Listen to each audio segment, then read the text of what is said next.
এ কি অনাসৃষ্টি কাণ্ড বলতো? শ্রাবণ মাস শেষ হতে চললো, এখনো আকাশ ভেঙে জমিয়ে বৃষ্টি নামলো নি।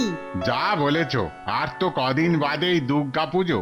বৃষ্টির অভাবে এখনো তেমন করে জমিতে ধান রুইতে পারলাম না। কি যে আছে কপালে। আসলে মনে হয় ভগবান আমাদের ওপর কুপিত হয়েছেন, তাই এই কম বৃষ্টি। ভালো বৃষ্টি পেতে হলে ওই ভগবানের পুজো করতে হবে। আমরা গরিব মানুষ, ভগবানের পূজা করার মতো সামর্থ্য কোথায় আমাদের? আমি বলি কি, সকলে মিলে চলো মহারাজের কাছে চলো। তিনি দয়ালু মানুষ, এই বিপদে তিনি নিশ্চয়ই কিছু একটা করবেন। তাহলে তাই চলো, তাই চলো কালী মহারাজের কাছে চলো। কাছে চলো। চলো চলো চলো। তোমাদের কথা শুনলাম। অবশ্য এই কম বৃষ্টিপাতের জন্য আমিও কম চিন্তিত নই। ঠিক আছে, দেখি দেখি তোমাদের জন্য কি করা যায়। মহারাজের জয় হোক। তোমাদের সবাইকেই বিশেষ সভায় ডাকার কারণটা হলো, এবছর আমার রাজ্যে অপেক্ষাকৃত কম বৃষ্টিপাত। হ্যাঁ মহারাজ, খুবই কম বৃষ্টি হয়েছে এবার। গতকালই এ রাজ্যের কৃষকেরা মহারাজের কাছে এসেছিল। হ্যাঁ, ভালো বৃষ্টিপাতের আশায় তারা আমায় কিছু একটা করার জন্য আবেদনও করে গেছে। আচ্ছা আচ্ছা বিজ্ঞানী, তুমি বলো তো, মানে কি করলে ভালো পরিমাণ বৃষ্টি হবে? মহারাজ, যথেষ্ট বৃষ্টিপাতের জন্য আমাদের প্রয়োজন চারপাশের পরিবেশকে শীতল রাখা। এর জন্য প্রচুর পরিমাণে গাছ লাগানো খুব দরকার। কারণ বিজ্ঞান বলছে বেশি পরিমাণ সবুজ বৃক্ষই পারে পর্যাপ্ত পরিমাণ বৃষ্টির কালো মেঘকে টেনে আনতে। খুব ভালো প্রস্তাব। মন্ত্রী মন্ত্রী তাহলে কাল থেকেই ওই বৃক্ষরোপণের ব্যবস্থা শুরু করো। হ্যাঁ, মহারাজের আদেশ শিরোধার্য। কিন্তু মহারাজ, অপরাধ না নিলে বলি যে এ সেই গাছে কাঁঠাল গোঁপে তেলের মতো গল্প হয়ে গেল না। বিজ্ঞানীর কথা মতো এখন গাছ পুঁতলে সে গাছ যখন বড় হয়ে বৃক্ষ হবে তখন বৃষ্টি হবে, কিন্তু এ বছরটা কি করে বৃষ্টি হবে সেটা তো বলতে পারলো না। বাতাসের গতি প্রকৃতি আর আকাশে আংশিক কালো মেঘের আনাগোনা দেখে অনুমান করা যায় যে আগামী ৮-১০ দিনের মধ্যেই যথেষ্ট বৃষ্টি নামবে। আবার অনুমান?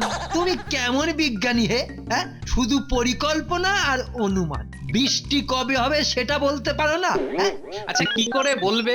বৃষ্টি তো আর ছেলের হাতের মোয়া নয় যে হাত ঘুরিয়ে আই বৃষ্টি ঝেপে ধান দেব মেপে বলে ছড়া কাটলেই আকাশ থেকে ছচ্ছর করে বৃষ্টির জল ঝরে পড়বে। তুমি চুপ করো। একটা গভীর বিষয় নিয়ে আলোচনা হচ্ছে, তার মধ্যে ফুট করে ফুট কাটা। মহারাজ, আপনি গোপালকে এই সমস্যার সময় ভাড়ামি করতে বারণ করুন। এই গোপাল, তুমি এখন তোমার মুখটা বন্ধ রাখো তো। যথা আজ্ঞা। এই মুখে কুলুপ দিলাম, কিন্তু কানটা খোলা রাখলাম। মহারাজ, এসব বৃষ্টি ফৃষ্টি হবে কি হবে না এসব ব্যাপারে আমাদের রাজ জ্যোতিষী মশাই বলতে পারতেন, কিন্তু উনি তো মাসখানেকের জন্য হরিদ্বারে গেছেন কোনো এক প্রসিদ্ধ জ্যোতিষীর কাছে জ্যোতিষ চর্চা করতে। সেটাই তো হয়েছে মুশকিল। জ্যোতিষী থাকলে না হয় গণনা টননা করে বলে ফেলতো।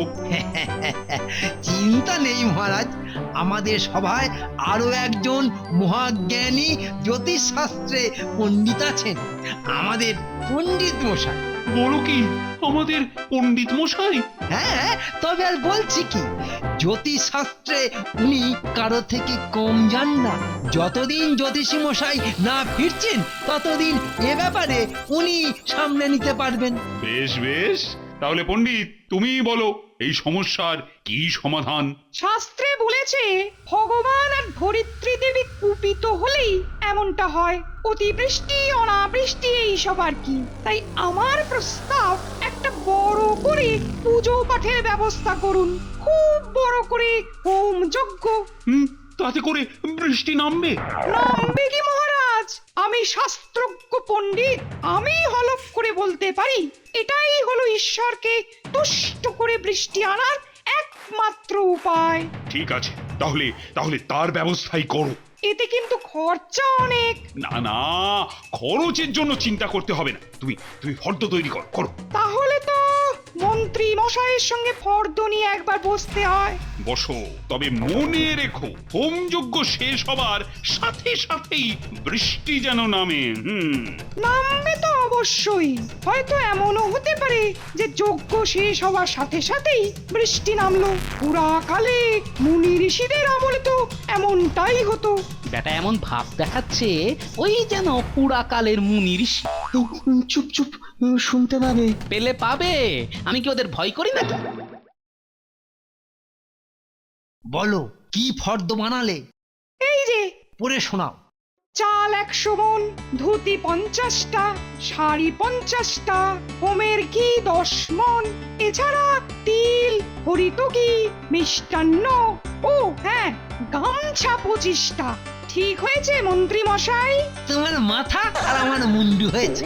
আরে বাবা, কতদিন বাদে রাজবাড়িতে যজ্ঞ হবে, আর এমন ফর্দ করে আনলে যেন গরিবের ঘরে কার্তিক পূজা হচ্ছে।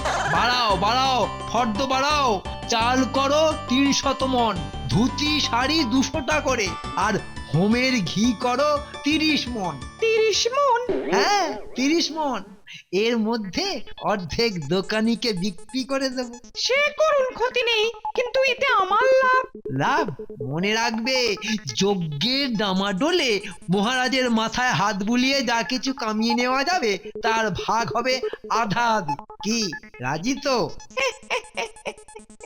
রাজি মানে খুব রাজি। সামনে পুজো আসছে, এই সময় নেপো সেজে যতটা দই মেরে দেওয়া যায় আর কি। আচ্ছা একটা কথা বলো তো, যজ্ঞ করে সত্যিই কি তুমি বৃষ্টি নামাতে পারবে? আমি তো সবাই তোমাকে জ্যোতিষ শাস্ত্রে মহাপণ্ডিত ফণ্ডিত বলে কায়দা দেখালাম। খেপেছেন? আমি কি মুনি ঋষিদের মতো অত মন্ত্র জানি নাকি? তাহলে তো ঘোর সমস্যা। বৃষ্টি না নামলে মহারাজ কিন্তু তোমায় ছেড়ে কথা বলবেন না। জানি তো। সর্বনাশ! তাহলে এত বড় ঝুঁকিটা তুমি নিচ্ছ কেন? ওই যে বিজ্ঞানীর কথার উপরে ভিত্তি করে। বিজ্ঞানী কি বলেছে মনে নেই? আগামী 8-10 দিনের মধ্যেই যথেষ্ট বৃষ্টি নামবে।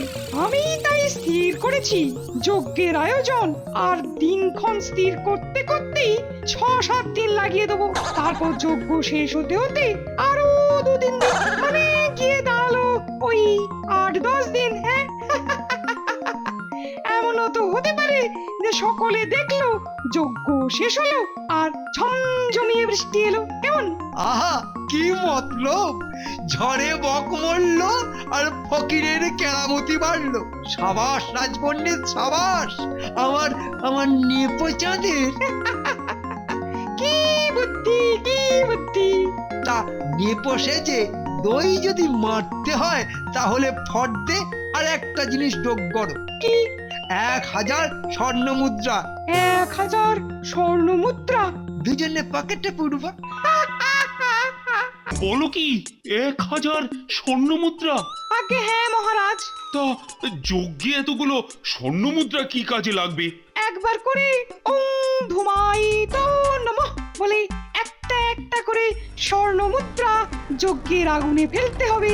স্বর্ণ মুদ্রা আগুনে পুড়ে ছাই হয়ে যাবে ঠিকই, কিন্তু সৃষ্টি করবে ধোঁয়া। 1000 স্বর্ণ মুদ্রার সম্মিলিত সোনালী ধোঁয়া গিয়ে ঢেকে ফেলবে সোনার বরণ সূর্যকে। সারা আকাশ ঢেকে যাবে কালো অন্ধকারে, আর তখনই শুরু হবে শ্রাবণের বাড়িধারা। রাজপণ্ডিত, কি গভীর তোমার শাস্ত্র জ্ঞান! আচ্ছা আচ্ছা, কবে শুরু করবে তাহলে যজ্ঞটা? মহারাজ, আজ তো সোমবার, সামনের বুধবারের পরের বুধবার যজ্ঞ শুরু হবে। যজ্ঞ চলবে 2 দিন ধরে। তাহলে মন্ত্রী, যজ্ঞের কথা ঘোষণা করে সারা রাজ্যে ঢেনা পিটিয়ে দাও। হ্যাঁ, প্রজারা সবাই যেন দেখতে আসে এই যজ্ঞ, যেন বুঝতে পারে তাদের মঙ্গলের জন্য এই রাজা কতখানি করতে পারে। জয় মহারাজ কৃষ্ণচন্দ্রের জয়। শোনো, আমি 1000 নকল স্বর্ণ মুদ্রা বানাতে দিয়েছি। ঠিক সময় ওটা চলে যাবে তোমার বাড়ি। যজ্ঞের দিন খুব সাবধানে ওগুলো থলিতে ভরে যজ্ঞস্থলে নিয়ে সুকৌশলে আসলের সাথে পাল্টাপাল্টি করে নেবে। বুঝেছো? বুঝেছি।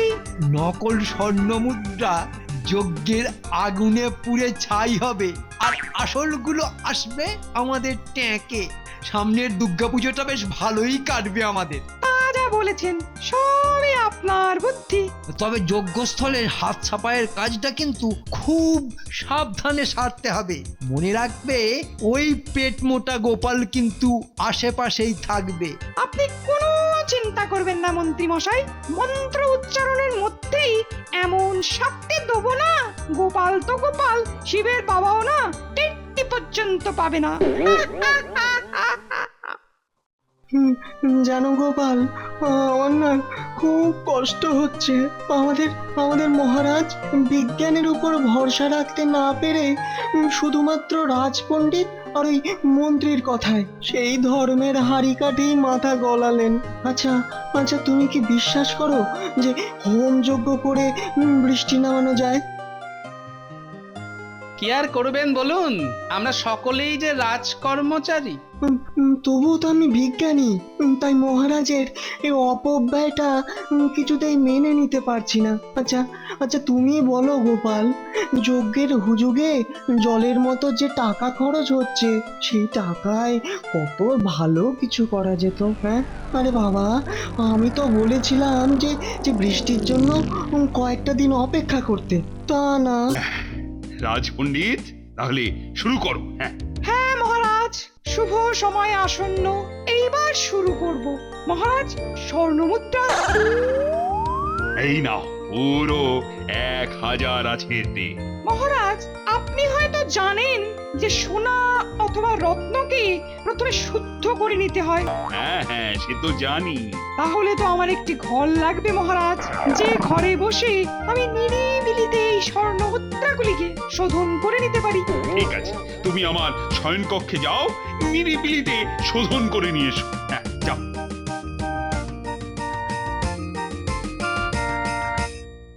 যাক বাবা, রাজপণ্ডিতের বুদ্ধি আছে।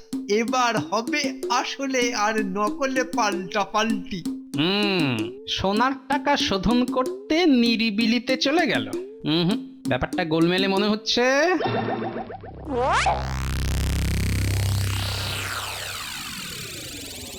কিরে, কি করতে হবে বুঝতে পেরেছিস তো?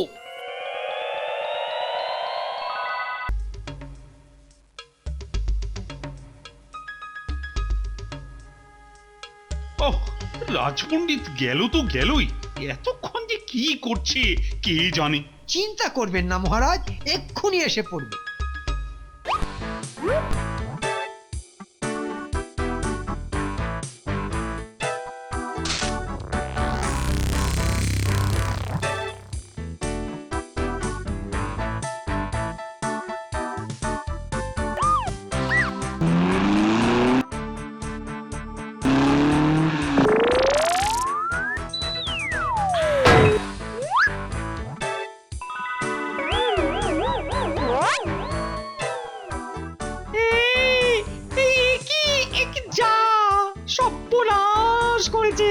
গোপালের খুদে বাহিনী যে নকল থলিটা নিয়ে পালালো।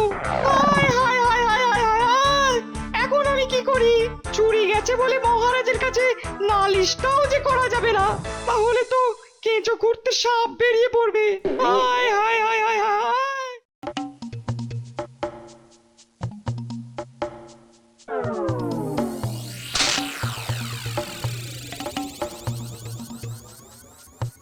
হলো বলো তো, রাজপণ্ডিত সেই যে গেল তো গেলই। কি জানি বাবা, সোনা শোধন করতে যে এত সময় লাগে কার বাবা জানত। চিন্তা করবেন না মহারাজ, যজ্ঞের স্বর্ণমুদ্রা শোধন বলে কথা। এই তুমি থামো তো, তখন থেকে শুধু একই গান শুনিয়ে যাচ্ছে। চিন্তা করবেন না, চিন্তা করবেন না। আরে এদিকে যে শুভ সময় উত্তীর্ণ হয়ে যাচ্ছে। শুধু কি সময়, আকাশ জুড়ে মেঘের ঘন ঘটা কি লক্ষ্য করেছেন মহারাজ? আমার তো মনে হয় খানিকক্ষণের মধ্যেই বৃষ্টি এসে পড়বে। তাই তো, সে তো যজ্ঞের আগুন টাগুন সব নিভিয়ে দেবে। কিন্তু কিন্তু রাজপণ্ডিত কোথায় গেল? এই তো আমি এসে গেছি মহারাজ, এক্ষুনি শুরু করছি যজ্ঞ। তার কি আর খুব একটা দরকার আছে রাজপণ্ডিত? যে দেখুন, আকাশের দিকে কালো মেঘে ছেয়ে গেছে সারা দিগন্ত। মহারাজ বিজ্ঞানীর কথাই ফলে গেল। 8 থেকে 10 দিনের মধ্যেই বৃষ্টি এলো। কোথায় ফলেছে? আকাশ জুড়ে মেঘ করা মানে বৃষ্টি নামা নয়। এমন তো হতে পারে এ মেঘ কেটে যাবে। মহারাজ, আপনি গোপালের কথায় কান না দিয়ে যজ্ঞ শুরু করতে বলুন। আরে আরে এ তো ফোঁটা ফোঁটা বৃষ্টি পড়তে শুরু করেছে। ওহ, আরে বৃষ্টি যখন এলো তখন তখন বন্ধ হোক যজ্ঞ। কিন্তু মহারাজ, এত আয়োজন, এত চাল কাপড় ঘি স্বর্ণমুদ্রা। তাই তো, এখন তাহলে এগুলো দিয়ে কি করি? আমি বলি কি মহারাজ, যজ্ঞ হলে এগুলোর কিছু আগুনের পেটে আর কিছু রাজপণ্ডিতের ঘরে যেত। তার থেকে গরিব প্রজাদের মধ্যে এসব চাল কাপড় ঘি স্বর্ণমুদ্রা বিলিয়ে দিলে হয় না? যা, সব আমদানি গেল। এবারে বৃষ্টি দেরিতে আসার জন্য তেমন ফসল ফলেনি। বেচারারা এগুলো পেলে খুশি হবে মহারাজ। সামনে দুর্গামা আসছেন, এগুলো পেলে হাসি ফুটবে গরিব প্রজাদের মুখে মহারাজ। এটাই তো আসল যজ্ঞ। ধন্য ধন্য গোপাল, তুমি ধন্য। এসো এসো বিজ্ঞানী, কাছে এসো কাছে এসো। মহারাজ, অনুমতি পেলে আমি কারো কারো উদ্দেশ্যে কিছু কথা বলবো। আজকের এই আনন্দের দিনে তোমায় আর মুখ বন্ধ করতে বলবো না। মজা করে তুমি যা ইচ্ছে তাই বলতে পারো। হ্যাঁ, একেই বুঝি বলে চালাকির দ্বারা মহৎ কাজ সফল হয় না। কি বলেন মহারাজ? একেবারে ঠিক বলেছো। কিন্তু কথাটা তুমি কার উদ্দেশ্যে বললে গোপাল? ওই যে বাংলায় একটা প্রবাদ আছে না, পড়লো কথা হাটের মাঝে, যার কথা তার বুকে বাজে। যে বোঝার সে ঠিক বুঝেছে মহারাজ। আহারে রাজপণ্ডিত, ঝড়ে বক মরল না, তাই তোমার কেরামতিও ফলল না। মনে বড় লেগেছে তাই না? চুপ বেটা বেয়াদব।